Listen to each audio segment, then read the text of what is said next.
Bismillahirrahmanirrahim. Assalamualaikum warahmatullahi wabarakatuh.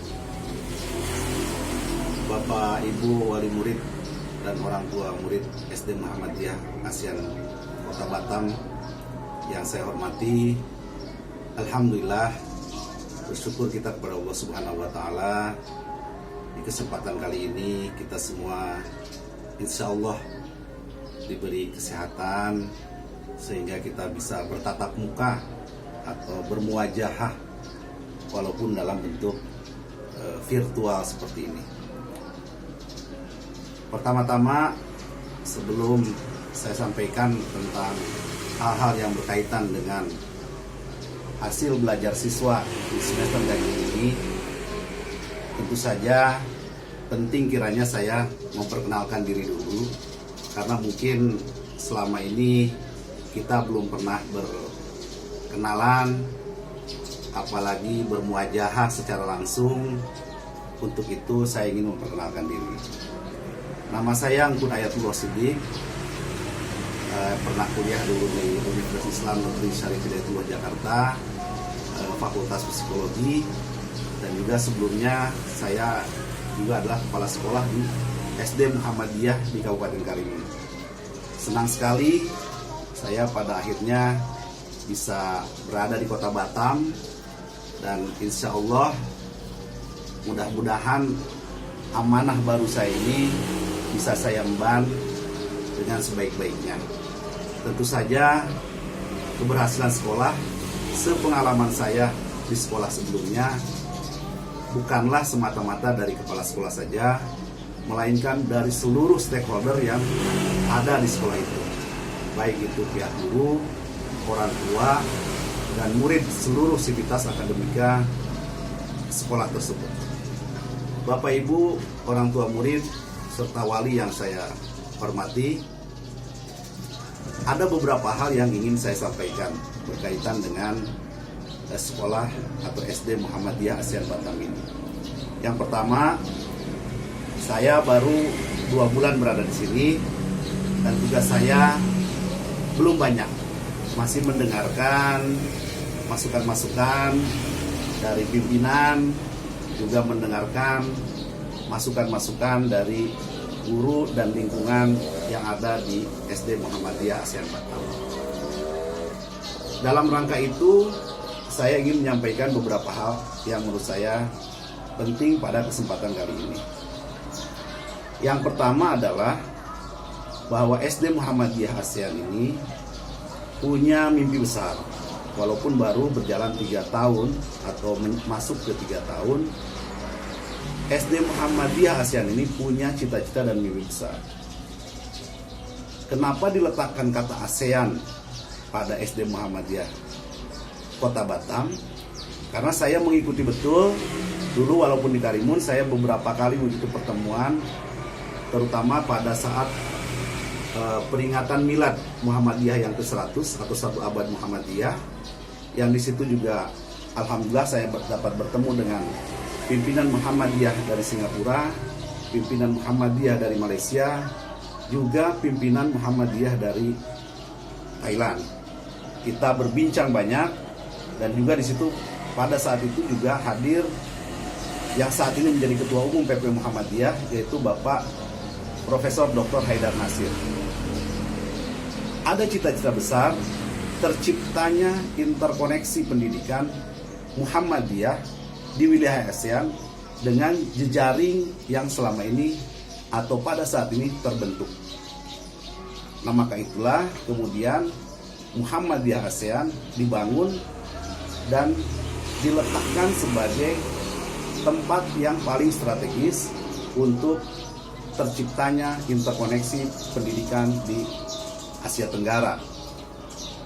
Bapak Ibu sekalian yang saya hormati, oleh karenanya berdasarkan seperti itu, berdasarkan pertemuan-pertemuan dan konsepsi-konsepsi yang berkembang pada saat itu, maka SD Muhammadiyah ASEAN Kota Batam memulai merancang agar gagasan itu menjadi terimplementasi.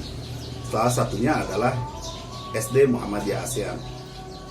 Oleh karenanya SD Muhammadiyah ASEAN adalah SD yang nanti atau pada saat sekarang sedang dibangun adalah bagaimana SD Muhammadiyah ini menggunakan dua bahasa selama dalam proses pembelajaran, tentu saja dengan batas-batas tertentu sesuai dengan kemampuan siswa tingkat sekolah dasar, yaitu bahasa Inggris dan bahasa Arab.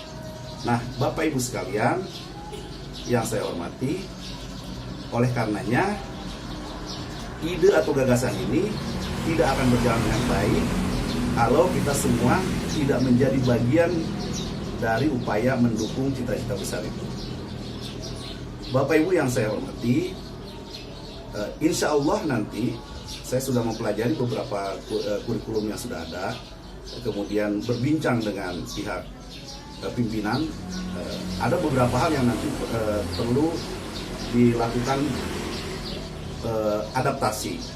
Yang pertama adalah untuk Bapak Ibu yang punya anak atau yang anaknya sekarang kelas 3, itu di semester genap nanti bersiap-siap untuk ada pelajaran Al-Lughah Al-Arabiyah atau bahasa Arab. Kemudian juga akan mulai diajarkan tentang atau mata pelajaran kemuhammadiyahan. Di sini kita akan belajar berorganisasi tentang kemuhammadiyahan, bagaimana paham keagamaannya, bagaimana melakukan kerja-kerja dakwahnya, dan lain-lain sebagainya. Itu yang pertama. Yang kedua, Bapak Ibu sekalian, di era pandemi ini tentu saja kita semua tidak mudah untuk melakukan proses pembelajaran dan pendidikan dengan paripurna dan sempurna. Oleh karenanya, tentu saja masih banyak sekali kekurangan di sana-sini dengan keterbatasan yang kita miliki, baik teknologi maupun kemampuan kita beradaptasi dengan perubahan-perubahan yang sangat mendesak seperti ini. Namun demikian, Bapak Ibu sekalian, tentu saja kita tidak boleh berserah diri atau menyerah. Oleh karenanya, mudah-mudahan nanti nilai-nilai yang sekarang mungkin muncul dalam hasil evaluasi STEM ganjil tentu saja tidak sesempurna hasil evaluasi kalau kita melakukannya dalam proses pembelajaran yang seperti biasanya atau di luar daring ya, atau istilahnya sekarang dikenal dengan luring. Nah, oleh karenanya tentu saja banyak kekurangan di sana sini dan insya Allah tidak mengurangi dari kualitas pembelajaran kita. Bapak Ibu sekalian, mudah-mudahan pandemi ini segera berlalu dan kemudian kita bisa bertemu di kesempatan lainnya. Mudah-mudahan sebagaimana Menteri Pendidikan Nasional menyampaikan, Januari ini kita bisa bertatap muka, bermuajahah, melakukan proses pendidikan seperti biasa dengan protokol kesehatan yang standar tentu saja. Saya kira demikian untuk kita bagaimana nanti bersepakati proses pembelajaran secara langsung. Silakan nanti diisi formulir tentang kesepakatan apakah kita melaksanakan proses pembelajaran secara langsung atau tidak dan prosesnya seperti apa. Silakan nanti diisi formulir yang sudah disiapkan oleh guru-guru SD Muhammadiyah ASEAN. Saya kira demikian Bapak Ibu sekalian. Ini pengambilan videonya kebetulan menjelang maghrib. Ini kita sudah dengar suara azan. Insya Allah kita ibadah lebih utama dan anak-anak kita juga belajar dengan baik, terutama adalah juga ibadah kita ya, kemudian pembelajaran yang lainnya. Saya kira demikian. Untuk lebih selanjutnya nanti kita bisa berkenalan mungkin tidak dalam bentuk daring seperti ini ya, dan tidak dalam bentuk video ini. Saya kira demikian. Hal-hal yang belum tersampaikan kita akan bahas di media-media lain atau di pertemuan-pertemuan berikutnya. Saya kira demikian yang bisa saya sampaikan. Billahi fi sabilil haq, wal qalami wa ma yasturun, nasrun minallahi wa fathun qarib. Wassalamualaikum warahmatullahi wabarakatuh.